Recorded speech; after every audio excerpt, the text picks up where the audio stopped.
வத்தலக்குண்டு அரசு மருத்துவமனையில் அடிப்படை வசதி கோரி பொதுமக்கள் அல்லல்படும் அவலம் குறித்து விவரிக்கின்றது இந்த செய்தி தொகுப்பு.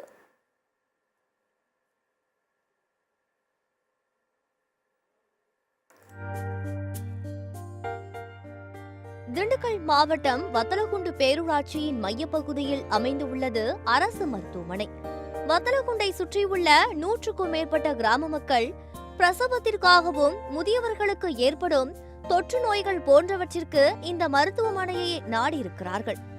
இந்த நிலையில் அரசு மருத்துவமனையில் தற்போது 13 மருத்துவர்கள் பணி செய்ய வேண்டிய நிலையில் வெறும் 2 மருத்துவர்கள் மட்டுமே பணிபுரிகிறார்கள் என்று வேதனை தெரிவித்துள்ளார் சமூக ஆர்வலர் மருது.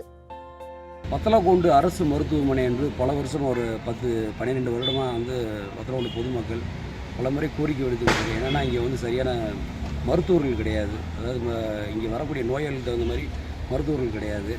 அதே மாதிரி அந்த எக்யூப்மெண்ட்டு அங்கே இருக்கக்கூடிய அந்த பொருட்கள் மருத்துவ பொருட்கள் எதுவுமே இங்கே கிடையாது. நோய்களுக்கு தேவையான அந்த கருவிகளை இங்கே கொண்டு வரணும், இந்த மருத்துவமனை தரத்தை உயர்த்தணும், ஒரு மாவட்ட மருத்துவமனையை உயர்த்தணுன்றதா எங்கள் வத்தலக்குண்டு பகுதி மக்களுடைய கோரிக்கையாக இருக்குது. அரசு மருத்துவமனையில் எக்ஸ்ரே, ஸ்கேன் உள்ளிட்ட எந்த ஒரு மருத்துவ உபகரணங்களும் இல்லை என குமுறுகிறார் பார்வதி.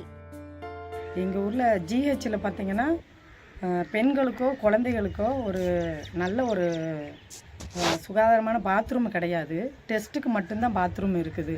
அது மாதிரி ஒரு அர்ஜென்ட்டு அப்படின்னு போனோம்னா, குழந்தைகளை தூக்கிட்டு போனோம்னா அந்த நேரத்தில் டாக்டரும் இருக்க மாட்டுறாங்க. எக்யூப்மெண்ட்ஸும் அதுக்கான வசதி எதுவுமே இல்லை. இங்கே பார்த்தீங்கன்னா சுற்று வட்டாரத்தில் ஒரு 200 கிராமம் இருக்குது. 200 கிராமம் இருக்க இந்த எல்லாருமே இந்த வத்தலக்குண்டுக்கு தான் வருவாங்க, இந்த ஜிஹெச்சுக்கு தான் வருவாங்க.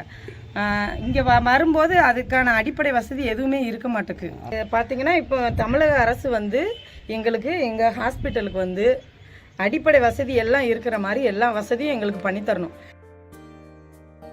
வத்தலக்குண்டு பகுதிகளில் விபத்துகள் மற்றும் மர்ம மரணங்களை பிரேத பரிசோதனை செய்யும் மையம் மயானத்தின் நடுப்பகுதியில் உள்ளது. பிரேத பரிசோதனை மையத்தை அனைத்து ஊர்களிலும் உள்ளது போல மருத்துவமனை உள்பகுதியிலே மாற்றி அமைக்க வேண்டும் என்றும் பொதுமக்கள் கோரிக்கை கொடுத்துள்ளனர்.